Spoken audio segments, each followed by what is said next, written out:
Hey everyone, and welcome to MBA Waves. We are on the air. MBA Waves is your weekly vidcast talking all things MBA, streaming live on LinkedIn, Facebook, and YouTube. And today we have with us EADA Business School in Barcelona, Spain. We're very excited to have you. Welcome, everyone.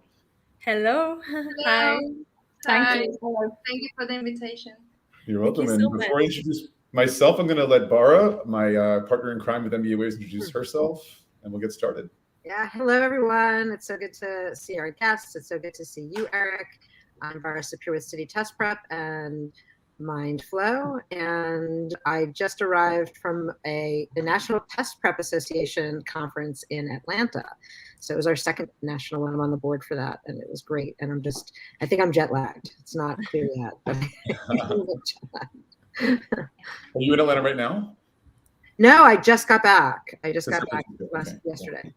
Nice. Okay. And once again, my name is Eric Lucrezia. I am here, as usual, in Paris, France. I am the founder of Candidate Coach and the author of the Getting Into an MBA book series. And like I said, today we have EADA Business School with us. So why don't we go around the room to let our guests introduce themselves, who's joining us today. Javiera, please go ahead. Honor to our students. Perfect. Well, so I'm Javiera Ortega. I'm from Chile, and I'm doing the International MBA here at EADA in Barcelona. Super happy to just be even finishing the course, but it's been super fun and a super quick year. Thanks, Javiera. And who's next? Yeah. Hi, everyone. Really nice to be with you today. I'm Melissa, and I actually am looking after careers and talent in EADA Business School.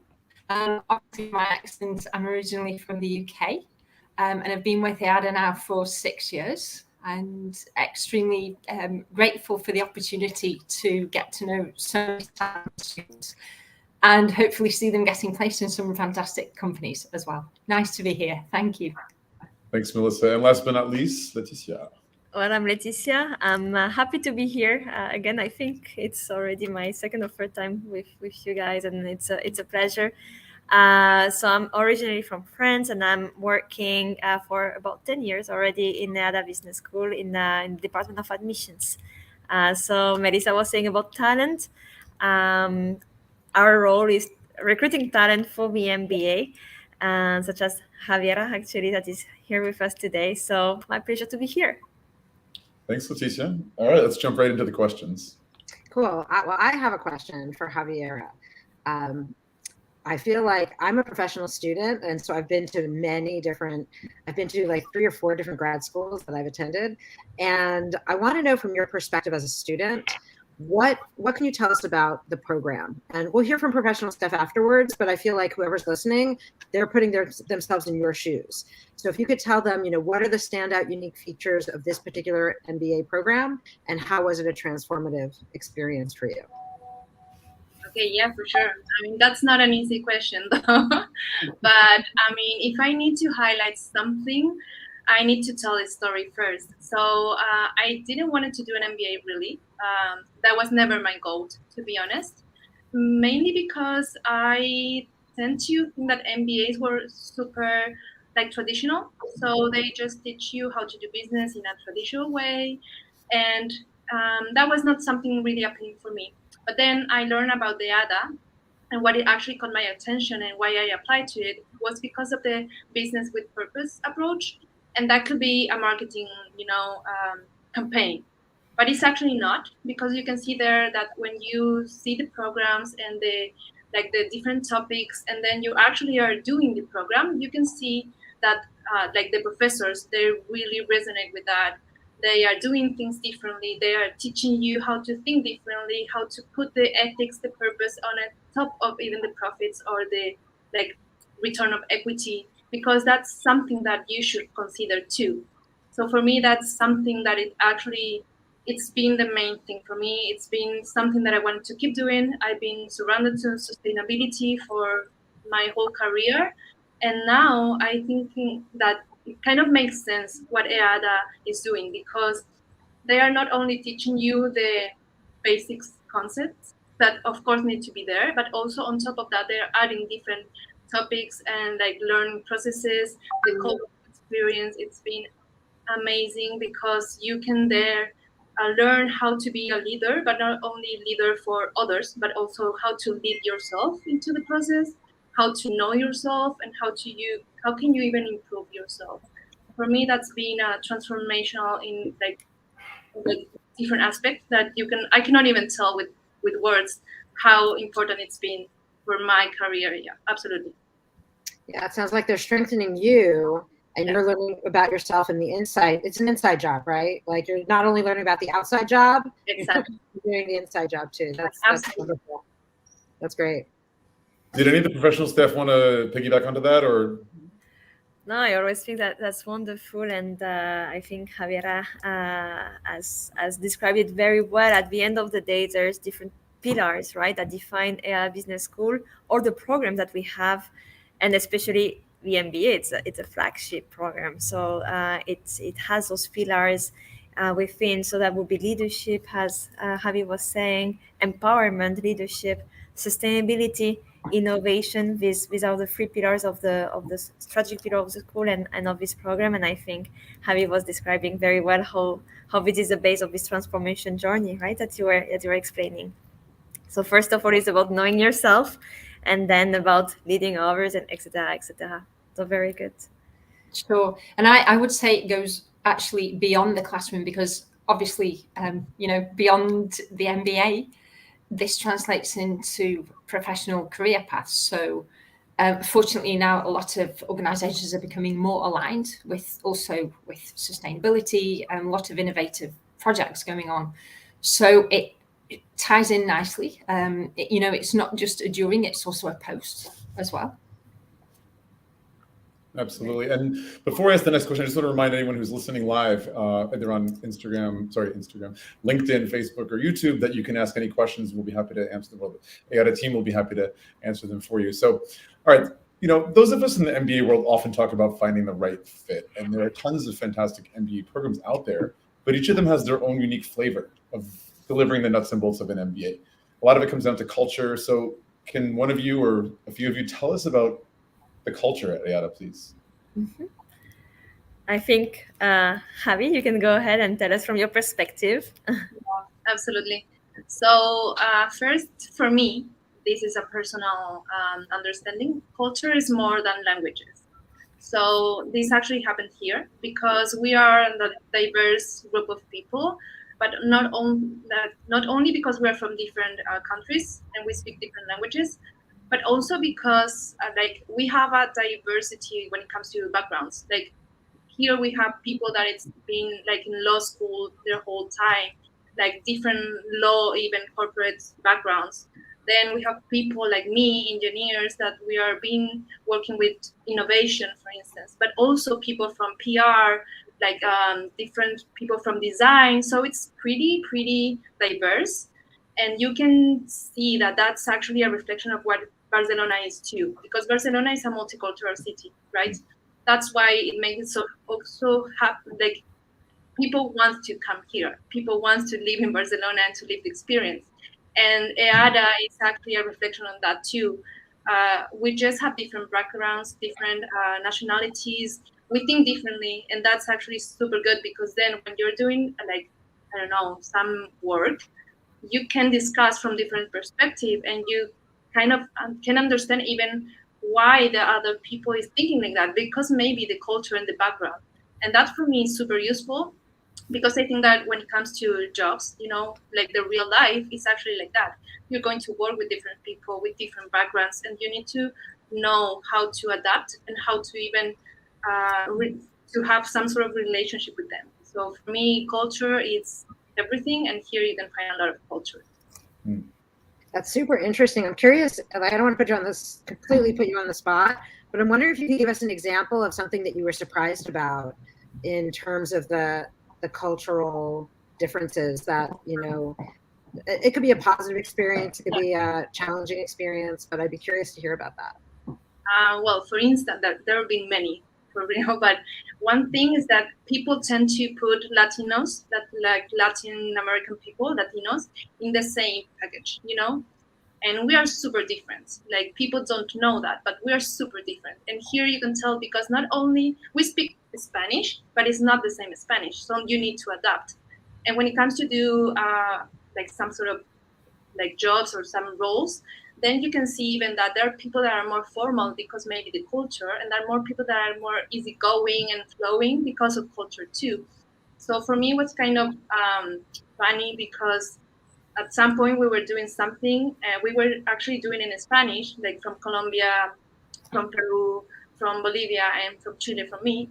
And we were, okay, wait, maybe we can talk in English, because then we're going to actually have the same language, because then we don't need to adapt. We were actually speaking Spanish, but without understanding us each other really fully. So then it was kind of funny. Like, yeah, people tend to just assume that all Latinos are the same, but we are not the same. And here we are in Europe, and we are actually different. But what it's actually been super good is like we are here in English, surrounded with other people with other language, and is the English language that actually kind of gathered together. Interesting. Especially in Chile, where that accent can be really tough to understand. I've been down there, and I've lived in Spain. I know. It's challenging, yeah. All I gotta say is the potlucks you guys have must be outrageously good. Thank you. I mean, starting with Barcelona's tapas, oh my gosh, that's gotta be delicious. Whenever you want, Bara. Oh my gosh. I actually was supposed to be in Barcelona in the summer. I think it was the summer of 2020. I have a ticket still that I have to use. So, you know, I might be out there before when. I love Barcelona. It's an amazing city. I mean, we haven't talked about Barcelona. We're not really going to, but what a world-class, incredible, inspiring city to be in, you know, the old and the new. It's just fantastic. Okay, well, let's get to the more of the nuts and bolts about the admissions process. Can you share with us, because our listeners today are going to want to know about applying to the program, what they can expect or suggestions you'd like to offer in terms of being a great, attractive applicant to the program? Yeah, of course. I think that comes back to a lot of points that Javi was just talking about, right? About the diversity, about the teamwork. She was explaining a specific situation in the teamwork where she was collaborating with different peers. And that's actually one of the aspects that we want to highlight in the admissions process. Obviously, I can describe an admissions process about the steps, but it's beyond the steps. What are we looking for? A successful candidate, and a candidate that will be able to have the correct development and to perform well in this type of class. And that goes back to the school culture. So we try to see a match between the candidate and the school culture. So first step would be obviously the hard part, the hard skills. So we will obviously, like any admission teams, have a look at your CV, have a look at your resume, and have a look at what has been your experience and what has been the type of level of responsibilities that you've had, and what do you want this MBA to help you to reach, right, in your professional career. Then the second part would be the soft skills. So that would be, how would you match this specific MBA? First of all, we were talking about the three pillars before: innovation, leadership, sustainability. So you have to have an interest, right, in innovation within your own area. Leadership, that means a lot. Leadership, that means a self-reflection at the moment of the application, and we will ask you for that. We will ask you in an interview. That's a bit of a disclosure of the interview question here, but we will ask you about, at this stage of your career, how would you define yourself as a leader, and how would you want this MBA to help you grow? So we are looking for different type of soft skills. First of all, this is a small boutique school, right? So we're looking for candidates that are looking forward to work in diverse teams. Diversity can be from nationality, can be from backgrounds, from professional backgrounds, that they have this empathy to work with diverse backgrounds, this flexibility to bring to the table their own experiences, but welcome also other point of view. So these are different aspects that we look at the admissions process, and more technically through an application, through a test, an assessment test. We also welcome GMAT, obviously, and through a couple of interviews. One interview will be with a member of the admission teams, myself or my colleague, and the final interview with the amazing program director, Ella Woniuk. Nice. Do you accept other tests besides the GMAT? Yeah, I mean, we offer different options, especially since COVID, right? There's flexibility first. So we do accept GMAT and GRE as a quant, and we have also our own online admission test. So that helps. Interesting. How did you feel about the admission process? Javi? Sorry, Erica. Do you remember your admissions? Of course, I remember. You were the one actually that did my first interview. Yes. Did I describe well? Yes, absolutely. Yeah, I mean, for me, it was super personalized, and that was a good thing. Because, as you said, it's a boutique school, and you can tell that because I was honestly feeling that you were interested in knowing me and my background, and I did program. And I was not just someone that you were talking super randomly and you needed to just fill an hour, So that was super good. And then I had my second interview with Ella. And she was actually like super concerned in terms of how I will fit in there, like how I will contribute to the group. Because again, it's something that you need to take in mind when it comes to MBAs, especially because you're going to be constantly working with other people, so you need to be fit there. And like for me, that was something super good because I felt like I was being actually carried out. Like all the time, I was just happy in the interviews, and I was not the candidate. At the end, we always say you as a candidate, you want to make the right choice as well, and we want to see this cultural fit, right? And that's what we try to see during the application process. At the end of the day, it's very small classes, and it's very personalized follow-up throughout the admissions, throughout the MBA as well, and that's somehow how the admissions process feels as well. I hope that's how it feels. I think it's definitely the kind of experience you have with a school that's more about like personal touch, smaller classes. That makes me think, how many students are in the batch each year usually in the international MBA? It's about 35 to 40 students in the batch. It's a very small boutique approach. Yeah. I worked in a similar situation in France before I started the coaching thing. So hold on. I mean, Bara had said we're not going to talk about Barcelona, but I just have to. It's such a fantastic city. I lived there like in 08, 09, and I loved it. I miss it. I want to come back. But I wanted to ask all of you, especially Melissa, maybe because you're also not from Spain originally. Well, neither is Laetitia. Actually, none of you are. Thinking about Barcelona, what do you think about the location, how that plays into EADA's success at delivering such a fantastic MBA program? It's a great question. Okay, it's a very great question. I'm also going to give an extremely biased answer because, being from the UK, where it's dull rain, no, I'm just kidding now. The weather here is amazing, but evidently with EADA has something for me that's really, really special. It has two campuses. It has one campus in the city centre, which obviously lends. I mean, obviously, Barcelona is quite well known. A lot of people have actually been here. There is so much going on in this city. It's an amazing place to live, an amazing place to be. There's never a dull moment at all. There's always something to do. So, the location being really near to the city centre means that a lot of places are actually walkable. So you can really easily get around. There's an amazing, public transport system as well. And on the other hand, EADA has an amazing campus in Plateau, which is in front of Montserrat. So, probably later on we might go more into that when we explain some of the modules in the program. But that lends to a whole setting. So, everyone who comes to join us and who's studying with us actually sees both sides. So you actually also get out of the city. Barcelona itself, definitely since I arrived here, has been subject to a lot of external investment. There's a big startup scene here. It's super innovative. Pharma companies, tech companies, as tech city. It's in terms of and its projection. It's, done amazing things since my days of arriving here in the year 2000.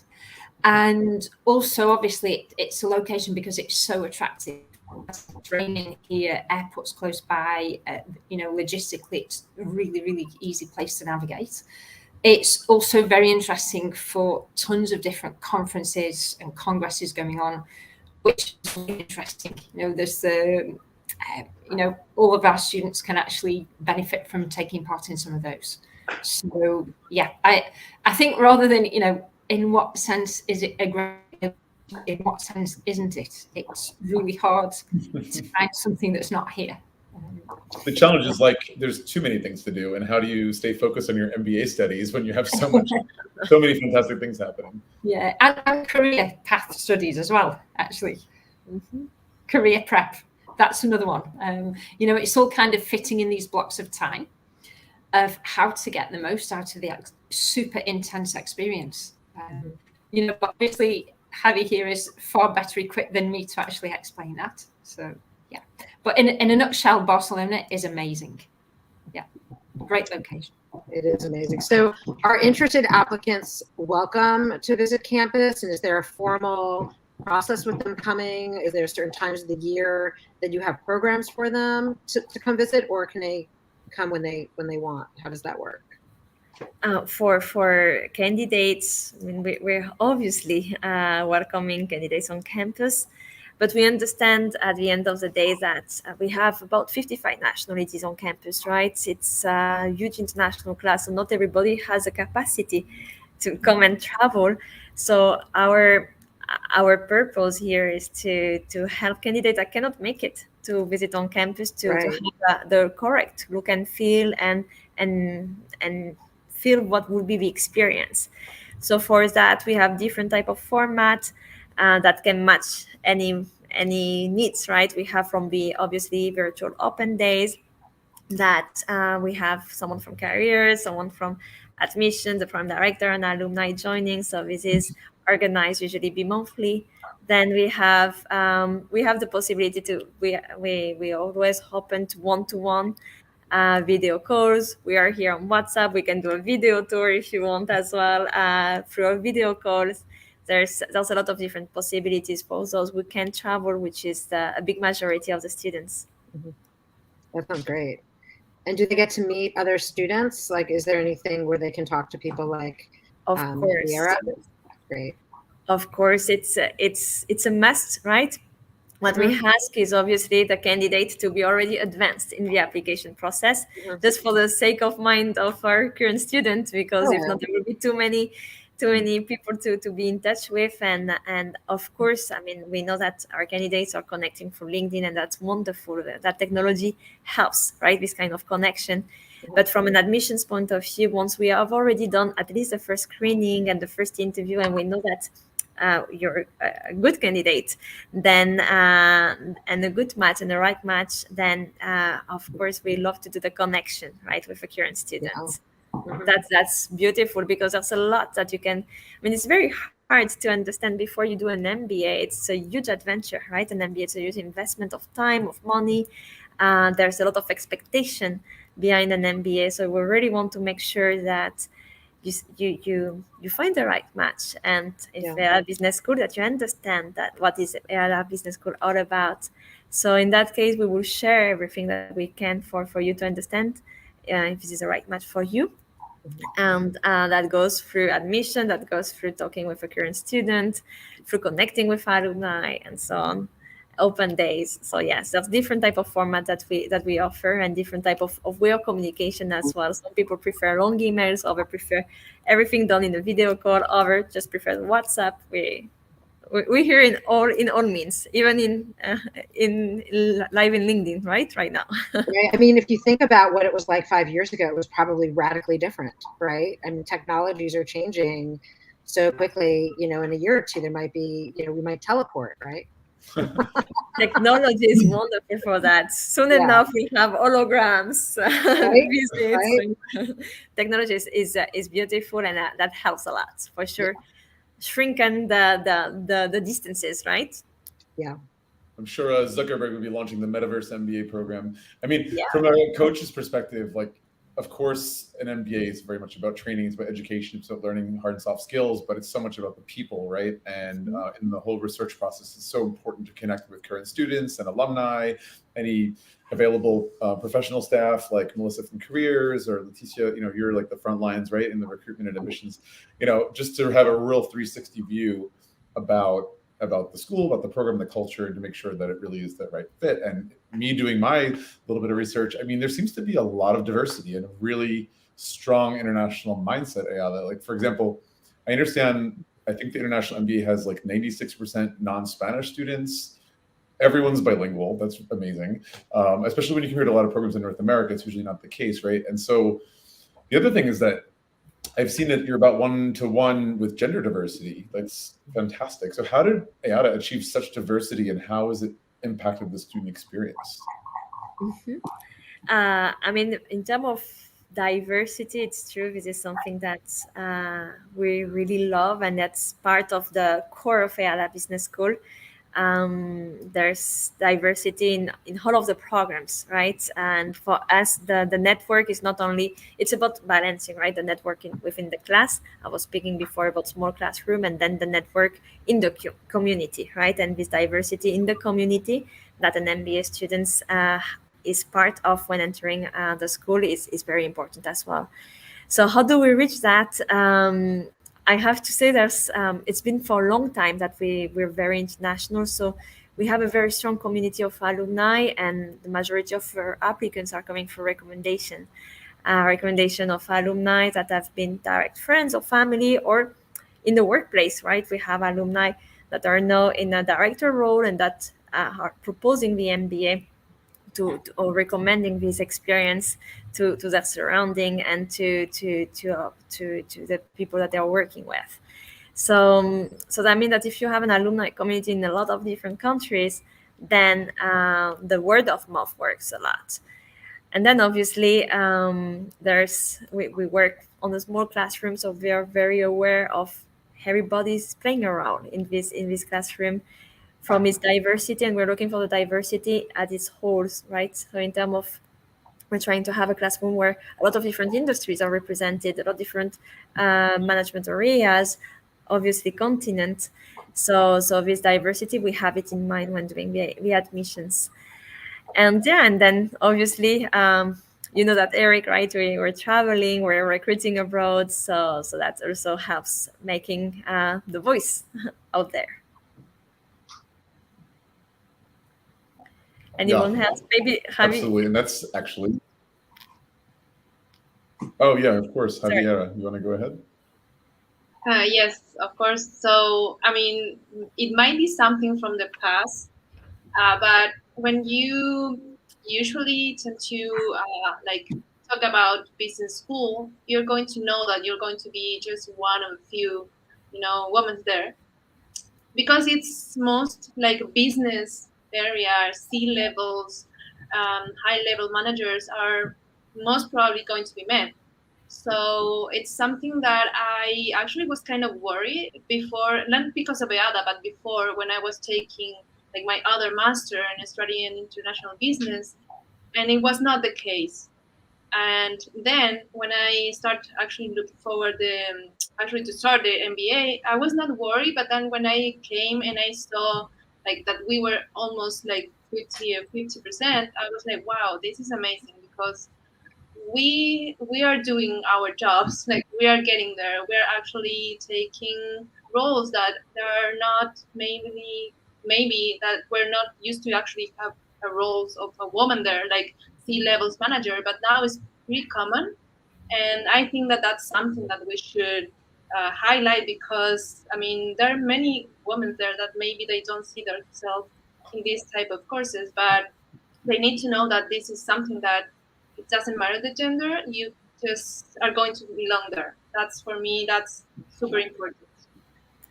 Thank you, Javi, for explaining about that as well, which I forgot, right? The 101, right? The 50% male, 50% female. For us, it is really important. It is really important, and it has been achieved for many years.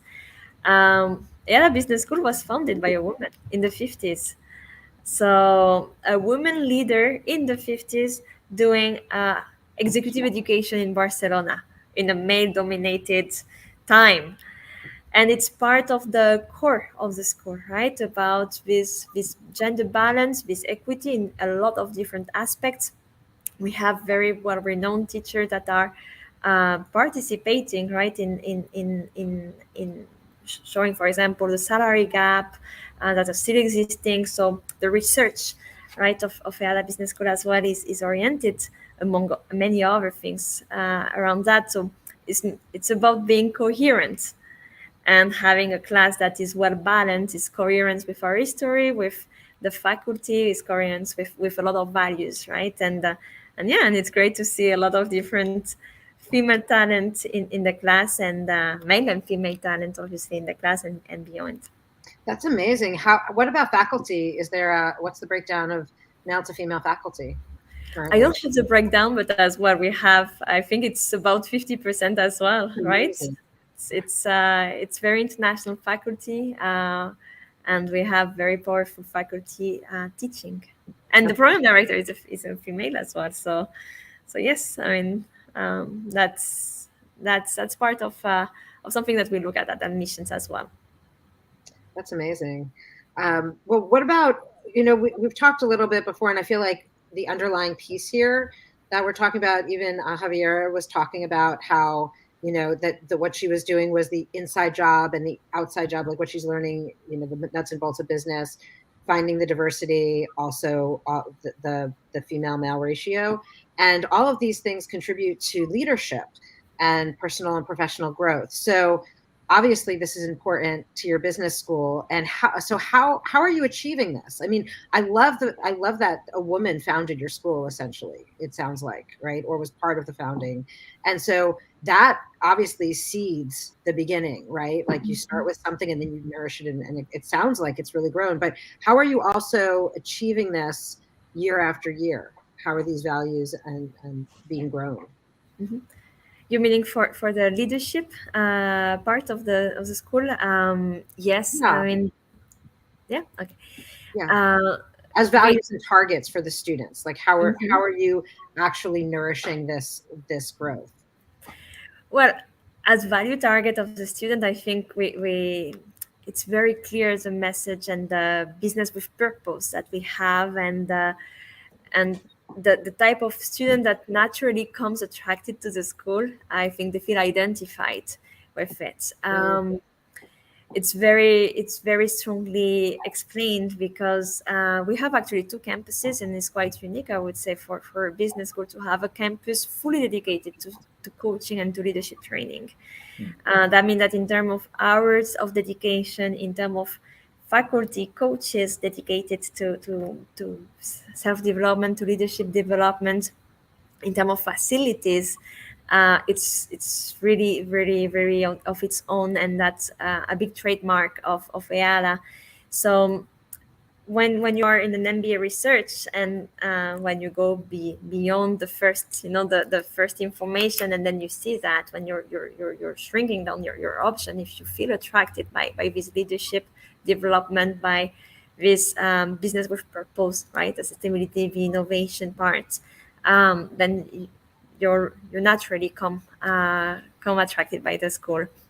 So yeah, I'm not sure if I answered your question.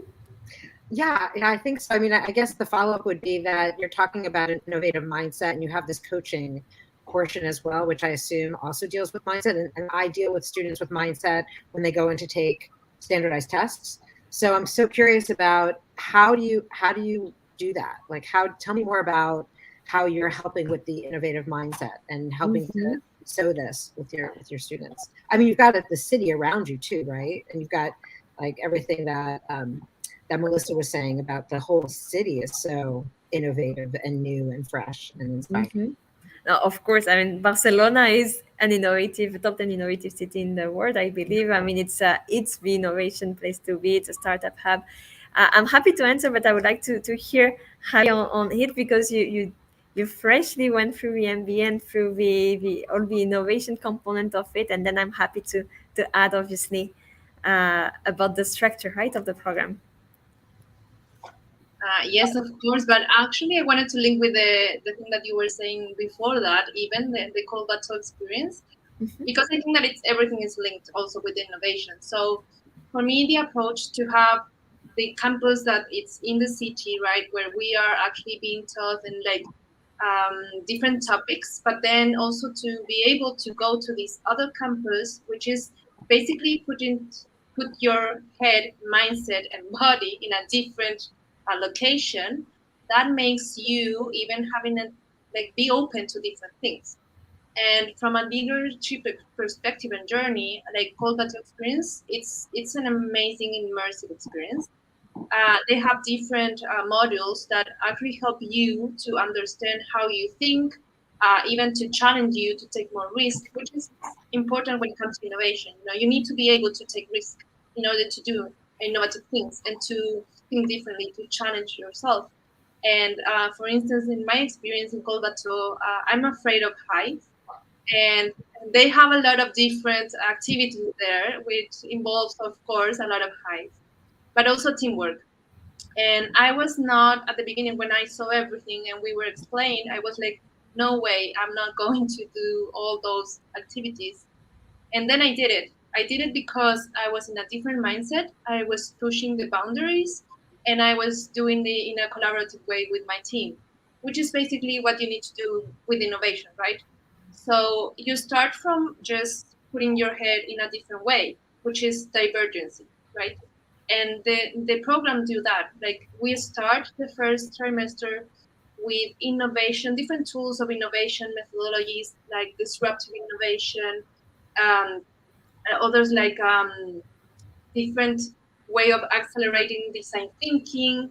So you're kind of being constantly pushed yourself into the limit of being creative, do different things, take risks, create something different. And then during the course of the program, everything is going to convert into something more structured that is basically the other topics. And even now the specialization. Like when I start this master, this MBA, I was like honestly 100% sure that I want to pursue the sustainability path because that's my main area. But then during the program, I was actually realizing that I could do more than that. I already have sustainability as a background, so I could push myself once again. And I took the finance and private equity path, and I'm doing that today. And it's been amazing because honestly, I didn't know that I could do that. And that's the way as EADA is actually forming you, like to challenge yourself, just push a little bit further because you know that you can do it. And in order to do that, you need to know yourself. So that's how can you even think that everything every step in the process, it's been designed like that. Like I'm sure that this was not something that random that just happened. I'm sure that people just put their mind, like Laetitia, Ella, everybody here in EADA, and they design things like this so you can actually achieve those kind of challenge. It sounds a lot like Carol Dweck's work is really embraced there. She does growth mindset, and it's all about saying yes. Like, and in the Bay Area, we talk about things having a growth edge, right? Like, oh, I hit a growth edge, right? When you're talking about your fear of heights, you were just like, I have an opportunity. I've got a team here of doing these different things that seem scary, but it's an opportunity for growth. And I don't have to let go of fear, but I can also be in it, feel it, experience it, trust what's around me, and move forward, which is really, it's life. I mean, I always talk about whether it's the chat or business school, and you yourself, Javiera, it's a metaphor for life. And to be given the opportunity to live life more deeply in all things that you do, incredible. So kudos. That's awesome. Yeah, it's a life-changing process for sure. 100%. I mean, and all the the growth stuff is fantastic, but you know what? People are looking at the MBA and they want to know what's the ROI, right? And I have Melissa in mind for this question. Right? What's the deal? Like, what about careers? Like, let's face it, everyone who takes the risk to quit their job and spend a small fortune doing an MBA wants to know what that ROI is. So could you please tell us about the career services at EADA. I'm sure, Melissa, you're the best person to ask about this one. And what can graduates expect in terms of employment opportunities for local applicants, but as well as those coming from abroad? Sure. Before I can actually answer that question, which is a very Financial Times question, right? Return on investment. But it's understandable. It's allowed, yeah, no problem. Before I answer that, I'd just link up to what's been said before, because I actually literally remember my very first conversation in EADA with a gentleman who is actually now our dean of DDF. And he was explaining to me, because I came in from another business school in Barcelona, and he was explaining to me the essence of EADA. And he said, look, actually, this is from memory about 6 years ago. It's not his exact words, right? But what I understood from what he was telling me was that EADA is a place where every single person has the chance to grow their own individual full potential, right? Which is a bit what Javi was just actually saying there about Col Bateau and all the leadership experience. So it's not, linking into what we were saying about it being, small groups, individual focus.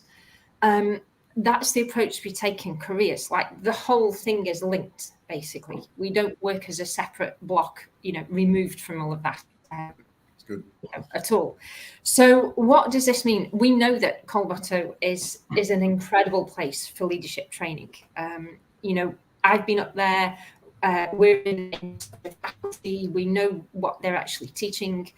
So that is, it's really, really linked to careers coaching, because there's no point having opportunities on campus and lots of opportunities if people don't know their direction and they don't know who they are and why they're going in the direction that they've chosen to go in. Right. So that's actually the base. And purely from a careers perspective, in order to actually train on that, because it is quite different. We work with an amazing gentleman, Lassie Albin, and he's actually a course that individuals, obviously in this case, our MBA students will be following at their pace, obviously a pace that is pushed as well by us. We try to be on top of that, make sure that people are actually following those modules. It's a mixture of group trainings on the essentials of the training that we think everyone needs to have as a basic groundwork for getting started. But most importantly, and linking back to our whole philosophy here, are the one-on-one sessions, which are really individual. It's like working on your own career targets. Evidently, then the part comes in about the opportunities. So because it is a small cohort, we actually group our activities with international master's programs. So when recruiters come on campus, they're looking at those profiles across the board, right? What does that mean? We have a wider range to reach more recruiters.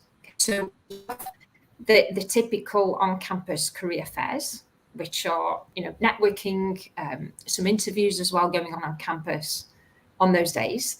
Then the students have access to MBA Exchange, which is a job search platform specifically for the MBA market. Probably quite a few people listening to us today will be working with that platform, will know what it is.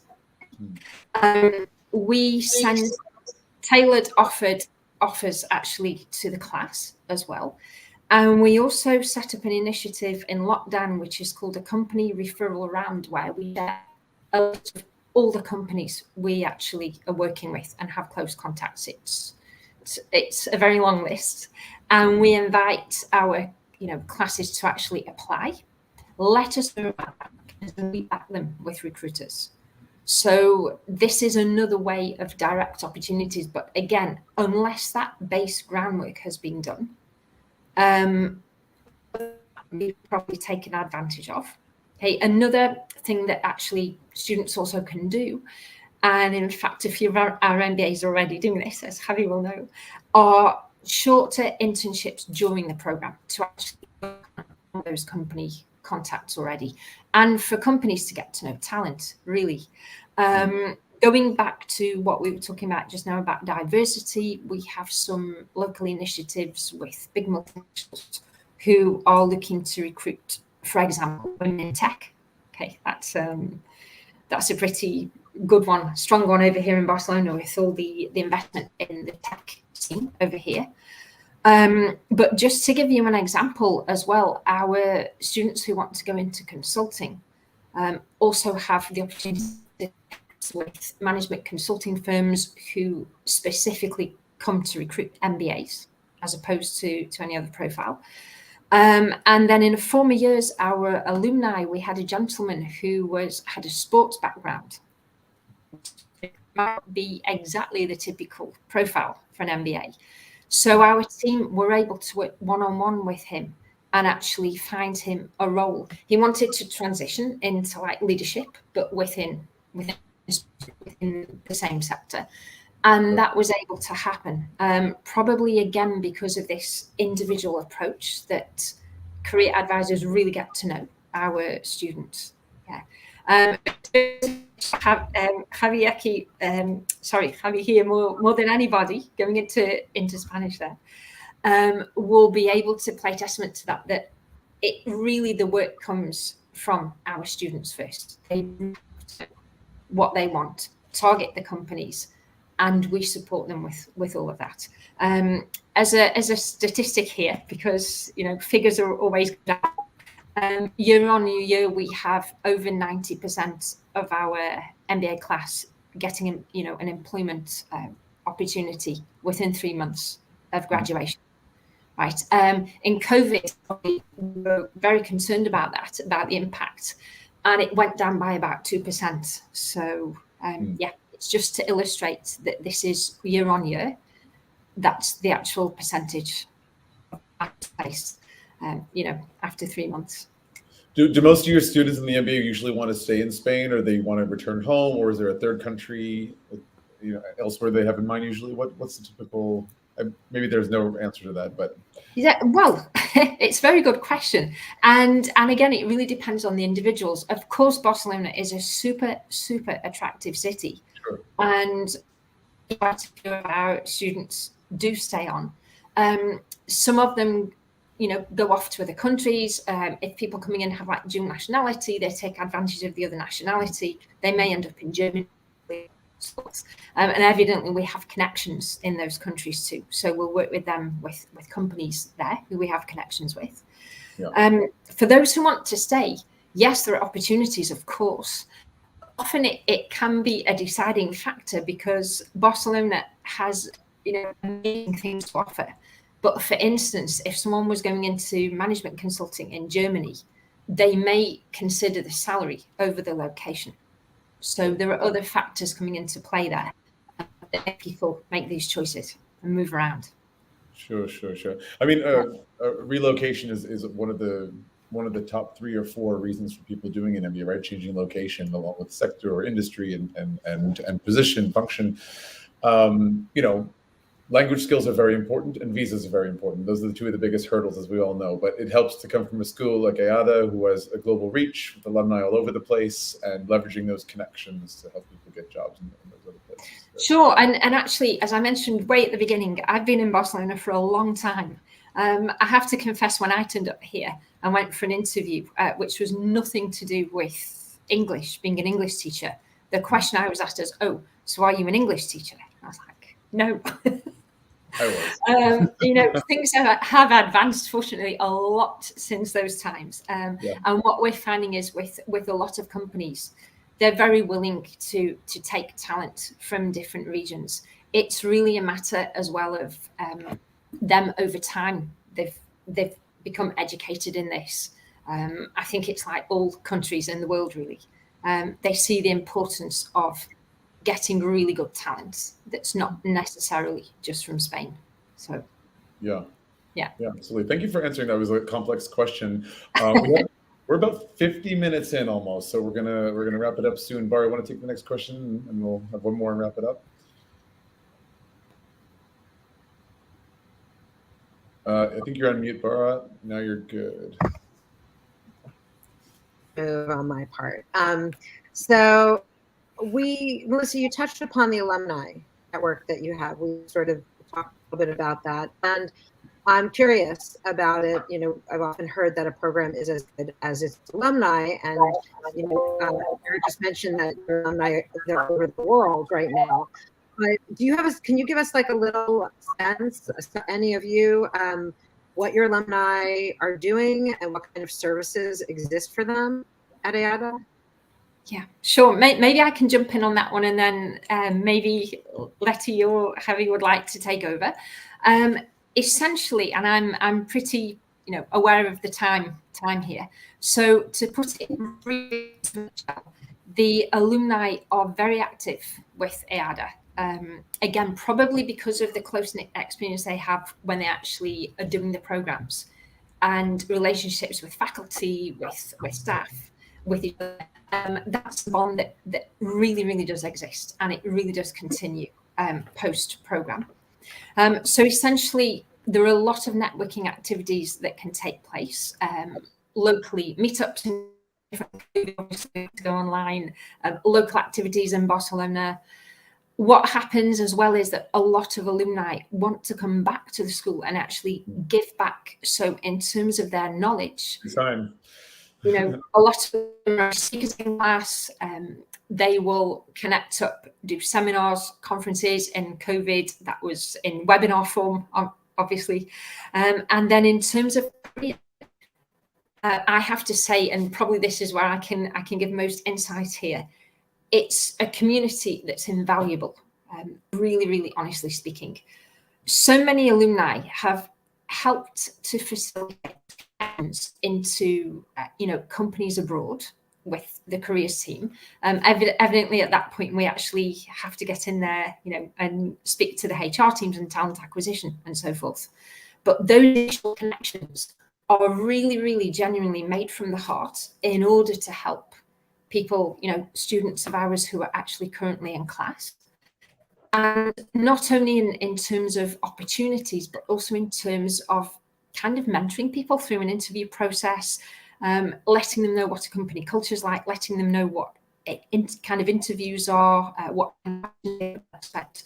So it really is a genuine connection there and a genuine will to help.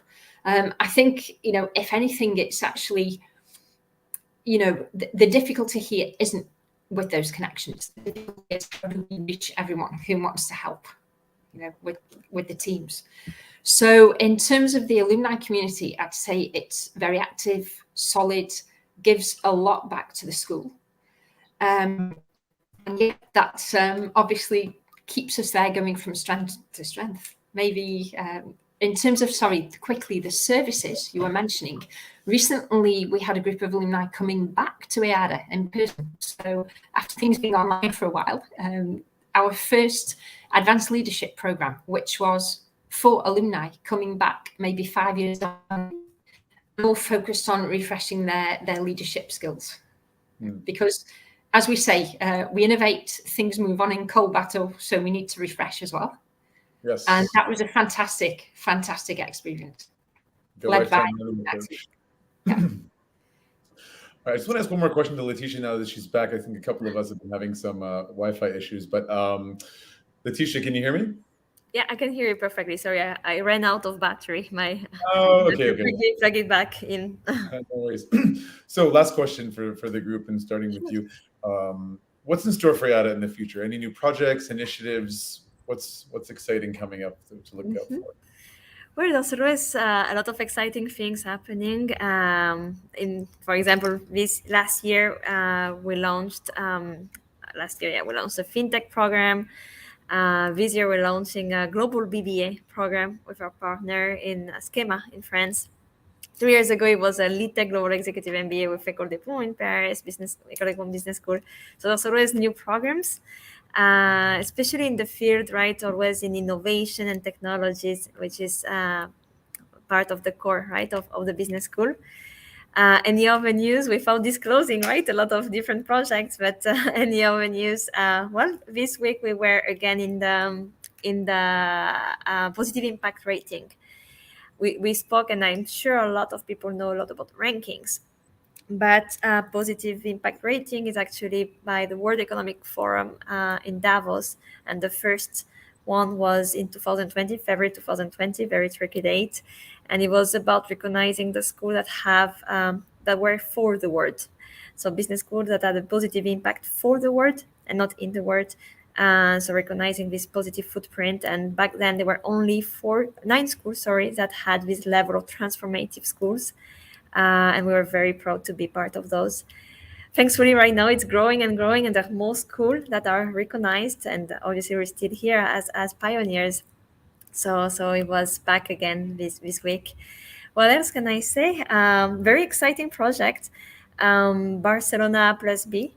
So the city of Barcelona is working a lot with different type of companies to have to work into social and environmental balance and positive footprint once again. And this is totally in partnership with obviously key players, key companies here in Barcelona, the city of Barcelona, and this is taking place in EADA as a partner in EADA Business School. So this is a very exciting project for the city of Barcelona. So yeah, a lot of things, a lot of news. I'm sure following us in LinkedIn helps knowing all those news that are going on campus, because many things to say, and I kind of lose track here. There is indeed a lot going on. Yeah. All right. Well, just last thing, if for those who are listening who are interested in learning more, are there any upcoming open houses, or what's the best thing they should do next? Maybe you want to drop your email or the admissions email, if it's a generic email, into the chat so I can share it on the screen. Yeah, I'm happy to do that. Hold on a second. It's very easy. If you don't remember, obviously I will be the contact person here, and my email is my family name plus my first name, Laetitia Rella, but the easiest for everyone is admissions@eada.edu. And it's actually my colleague Marta, which is doing a wonderful job with assessing and interviewing the candidates. So she will be in touch with you or myself. So it's very easy, admissions@eada.edu. Open houses, at the moment we do not, because we're running through the last step of the cycle, right? Admissions are still open, but the last open house was last month, and right now what we're focusing more is on the one-to-one. So one of these initiatives that we've come through is going back right to this one-to-one relationship and assessment and understanding 360 every candidate's needs. A lot of our candidates were, back to what we were saying, asking to be connected with students and alumni. So this is something that we're doing now more than open house. Will be either a one-to-one call to understand you better and fast forward the application process that way, or connect you with a current student if you want to. So that's what we're doing over the summer, rather than the typical open day. And then open day will be back on from October. Fantastic. Thank you for all that information. Thank you everyone for all this information. It's really fantastic to get to know EADA Business School a little bit better in one of my favorite cities in the world, Barcelona, Spain. So nice to meet all of you. Thank you. Thank you so much for the invitation, and very many thanks to Javi that was here with us, and Melissa, and obviously Bara and Eric too. Nice to see you here. Thank you so much for having us. You're Thank welcome. you very much. Thank you. Great to meet you both. Thank you very much. Don't forget to join us next week at MBA Waves. We're streaming live every single Tuesday. You get the full programming schedule at mbawaves.com, as well as watch any past episodes on the past episodes tab. This was our 55th episode, so Bara, we're killing it. Thank you all once again, and I'll see you around. It's incredible. Great job. It is. Thank you. Take care. Thank you. Bye. Bye-bye.